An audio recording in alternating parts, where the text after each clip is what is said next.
Hey guys, I'm Maya. Hello, Earthlings. I'm Emily. We've decided to team up and make a YouTube video.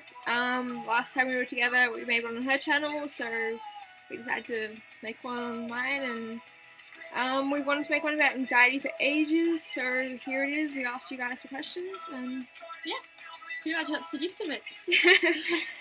Okay, so we're gonna get straight into it. How do you ask for help? Would you like to? Pretty much, I personally went to my teachers and I got referred to my school counsellor, and then through that I got referred to my current psychologist. So that's happened with me. And yeah. Yeah, same. I reached out to a teacher first. But there's many things you can do. Pretty much. Like, you can go to doctors, you can go to health clinics. I don't personally have one near me, but Maya does. Yeah, there's one like right next to my school and it's free. Yeah, that's how it happens. But yeah, you're gonna need more support and help than a teacher, but that is definitely an amazing starting point. And it's really, really scary. Like, we get that too, so we get it. We both freaked out the first time, but it's the best thing for you, honestly. Totally worth it. You definitely need to step outside your comfort zone and just do what's right. Pretty much. Next, how can you prevent a panic attack? Should we bring DBT into this? Yes. Okay, DBT. That's like what is it? dialectical behavioral therapy. I can't say it.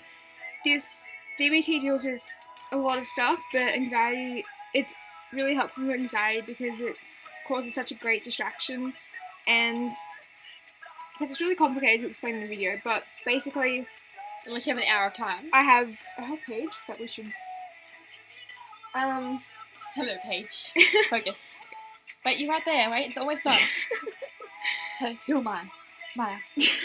Alright, would you like to explain DBT for a little bit? Personally, DBT to me is mindfulness and just other skills, like interpersonal effectiveness, mindfulness.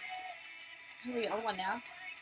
Anyway, I'll continue. Okay, mindfulness is the number one thing for anxiety, and it's about focusing and being in the present. It's just concentration and I don't know, it's just making you aware of the present rather than overthinking past the future. And I guess if you feel a panic attack starting to come on, go to your 5 senses, or at least 3 of your senses. I personally, I have a really good one actually for this. Okay. Yeah, pretty much. My psychologist told me to do 5 things I can see, 5 things I can hear, and 5 things I can feel. I've done that one as well. Yeah, that's what I got taught to do, and it helped me so much in panic attack times. Like, right on edge, and it'll calm me right down because it'll bring you back to the present moment. DBT is also about judgments and facts. So when I've kind of customized the 5 times 5 times 5 exercise, and if you say 5 things you can see, if I go, I can see a TV, I make 1 fact about it and 1 judgment. And then move on to something else, and then I'll do 5 things I can feel and hear. So yeah, just like things like that you just do. You can have like a distraction box like Emily does. Oh, I'll show you it. She's really excited about it. You can just have things that are really cool you can put in there if you feel yourself starting to panic or whatever. And my favourite thing, it's like a really cool I've been playing with it for the past hour. It spins and you like, you know.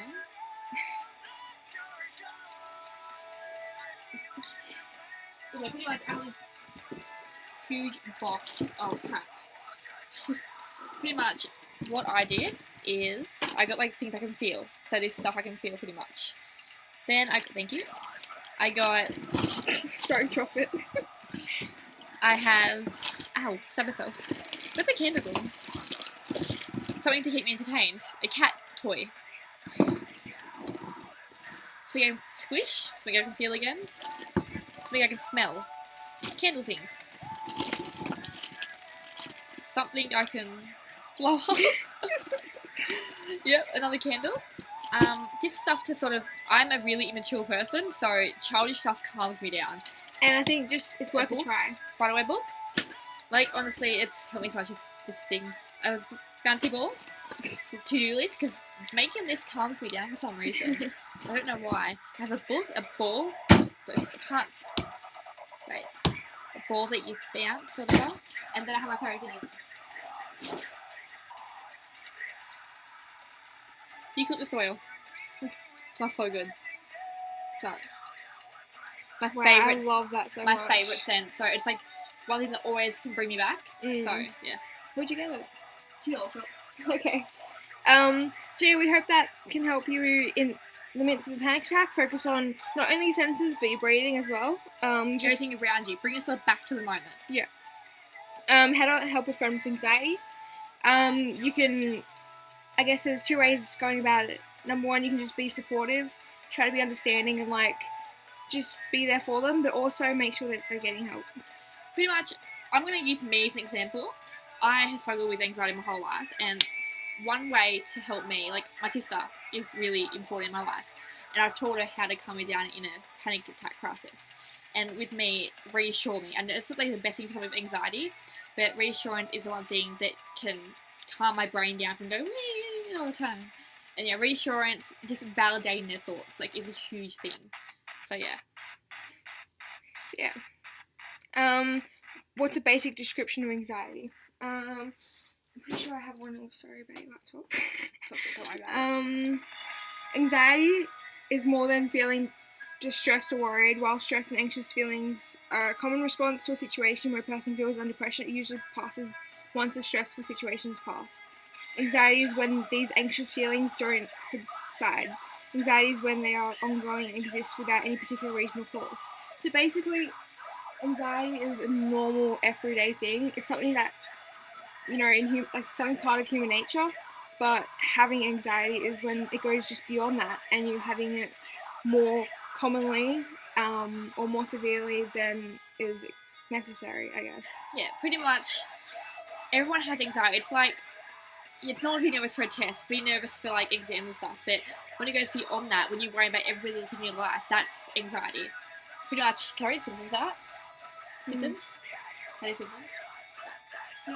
Mine has a bunch of symptoms on the page. Some symptoms. For 6 months and more, or on more days than not, have you felt very worried? Found it hard to stop worrying. Found that anxiety made it difficult for you to do everyday activities, e.g. work, studying, seeing friends and family. If answer yes to all these questions, have you also experienced 3 or more of the following? Felt restless or on edge? Felt easily tired? Had difficulty concentrating? Felt irritable? Had muscle pain? Or had trouble sleeping? And one thing that I figured out is I felt my stomach just drop in all these situations. Like, I don't know if you got that, but I got my heart rate on my heart. Okay. Heart rate, can't breathe. My stomach just drops all the time. It's like a huge thing with me. I don't know why. But yeah, that's basic description of anxiety. Yeah. So how can you overcome anxiety? We basically briefly mentioned this, just like a variety of like reaching out to professionals and using strategies. Those strategies, there's no pressure in learning them like yourself. There's helpful people like online that can assist you, like KATI MORTON. I'll link her channel down below, but she's really helpful in that department. But basically by going to a psych, they can just go through different strategies and techniques with you and get you used to it. Yeah, pretty much what Mai said. I was listening. But yeah, pretty much just seek help and do what works for you. What do you do if you're put in an awkward position and start panicking? Basically, what we said about the panic attacks, just focus on the present, focus on your breathing, and don't overthink it. Usually it's only awkward if you make it awkward, like if you make those judgments on yourself in the situation. Another thing that I just remembered, fight or flight. Yes. Exactly. How do you explain that? It's fight, freeze, and flight. I just got taught fight with a bird. You know. There's 3 natural reactions to human reactions to dangerous situations. There's fight. Awkward. Yeah. There's fight when it's the least common one, where we're ready to take on and like do whatever we can to like overcome or beat it, I guess. Yep. Flight, which is what I do. Run away. Just avoid everything around that situation and just run away and hide. And freeze is one that I was recently taught, how it's just like you just don't know what to do, you're like frozen. Self-explanatory, but yeah. And pretty much, in my opinion, in an awkward situation, I know it's hard to overcome these sort of situations, but just act mature and just try and breathe. Realize that it's only temporary. Yeah, try and reassure yourself it's only temporary. And there's this thing called a wave of anxiety. Basically, Urge surfing. yes, Yeah. urge surfing. So your urges and like your anxiety will get really high and might feel unbearable, but it can't stay up there long. It will come back down. You just have to like ride the wave. Pretty much. Because urges come in every half an hour. That's what I got taught. Urges come in every half an hour like this, pretty much. So there's usually 3 sets of waves, which is what I got taught anyway. And once those 3 sets of waves come back, like go away, it's obviously a lot easier to handle things if you just stick with it. What are the different types of anxiety? Got it right here. Good job. That's what I was doing. Yeah, pretty much. You have types of anxiety. You have generalized anxiety disorder, which is just everyday worry. I don't know how to explain it, but people suffer with GAD, which is general anxiety disorder. Chronic worry what's occurring consistently all the time, even though they may not know why. So just simple like work, school, friends, life, money, this that sort of stuff, this anxiety for GAD. Then you have anxiety attacks, which is panic disorder. It's pretty much characterized by repeated and unexpected panic attacks, as well as a fear of experiencing another one. Then you have OCD. Pretty much, OCD is characterized by unwanted thoughts or behaviors that seem impossible to stop or control. So pretty much like switching lights off, washing your hands obsessively, double checking everything. I think that's so bad. Like double check everything. One thing I do, like I don't say I have OCD, but I have perfectionistic stuff, and I have to have like clean hands. And like every time I see hand sanitizer, I have to get it. Like I hit them like 5 times, then go to the next one. So you should see me in hospital. It's bad. Yeah. Yep. Then you have social anxiety disorder, which is a debilitating fear of being seen negatively by others or humiliated in public. You may have social anxiety disorder, also known as social phobia. Social anxiety disorder can be thought of extreme shyness. Yeah, pretty much that's the same as GAD, but more so in a social way. Is that how you explain it? Yeah. I'm probably talking too fast. Yeah. And PTSD. It's pretty much an extreme anxiety that can occur in an aftermath of something severe. Like, I don't want to say what because it could be very triggering. But yeah, pretty much it's flashbacks and nightmares of what happened, and just if you get in that situation, you freak out, or something that reminds you of that situation, you can freak out.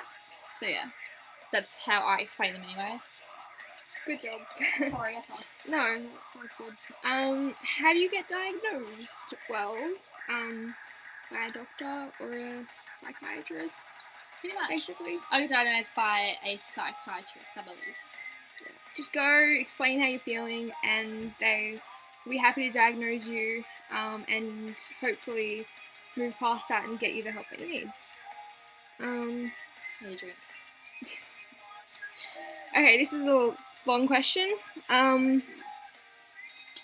I have GAD, depression, PTSD, and BPD. My main issue is explaining to people, mostly older family members, that I don't just worry too much and feel a bit down. I feel like everything is being downplayed and invalidated. I took a mental health day because everything was particularly bad yesterday, and my family kept telling me I should have gone in, and now I feel like I'm making up how bad things are for me. But if I had burst stitches or broke a bone, I wouldn't hear this. Sorry. Basically, what I'm interpreting from this message is a lot of people experience this. You know, if you haven't gone through anxiety in particular, but generally like mental illnesses, then you don't really understand. Yeah, people can be really judgmental, and they can definitely validate your experiences, but Pretty much, yeah. If it was me, I'd tell my family to go fuck themselves. That would be me. the better thing to do would be to like, if You're you not mature, really. if you have a professional, the best thing is to have them talk to your family for you and make them understand. You can either go to a doctor, and they can explain to your parents or your family that like it's a legitimate thing, and you know these are the symptoms, these are the things that come with it, and these are things that need to be done. You can also just sit them down yourself and just throw some stats at them, throw some general information. Show them your computer and show them information on it. Tell them how you feel. Like, write them a letter. It could be anything. I have personally got my psychologist to tell my mum, and she's really supporting now. Like, beforehand, she wasn't, like, quiet. She was, like, similar to this, pretty much. But now she's cool. she understands when I need time out, and she knows how to. She uses mindfulness now to calm me down. So yeah. How do you know you have anxiety? Yeah, you go. We basically read the signs and symptoms. You just, if you match the criteria, and then you just go to a professional and they'll diagnose you and officially make it validated. Yep. How do I cope with my anxiety? Pretty much like we said before, DBT, distraction box, that worked really good for me. Talking to someone, talking it out, showing them explaining to them what's going on, you know? How would you? I will put a link to my anxiety page down in the description. Basically, if you just want to know more information about this kind of stuff, go down there, but it will give you some coping strategies as well. Just go through them, and hopefully you'll find stuff that are helpful to you. And also, I recommend seeing a professional. We really strongly recommend it. Like, anxiety can spin out of control. Mine did, really badly. A lot of the time people think that this isn't serious enough to get help, but that is seriously not the case. It's usually just your thoughts convincing you of that. That's when you know you need help. I thought I was cool and I had severe anxiety. Yep. Can you suggest some tips for calming yourself down when you need to do something you're not comfortable with? E.g. going to the bank, public speaking, personal remedies included? Thank you, lovely. Okay, XX. That's the last question. Okay, for example, first day of school for me, a few days ago. I was extremely anxious. I was on the verge of having several panic attacks, but it's just about bringing myself back into the moment, grounding myself. You can even get a rubber band and not severely snap it, but just lightly give yourself a sensation to bring yourself back. See, I find that triggering. Some people it works for, personally me it doesn't. What I do is I talk it out. That's the best thing for me. I talk it out, usually with Maya. I am really, really hard to calm down most of the time. So pretty much I need to have reassurance and be validated for my anxiety to let me go.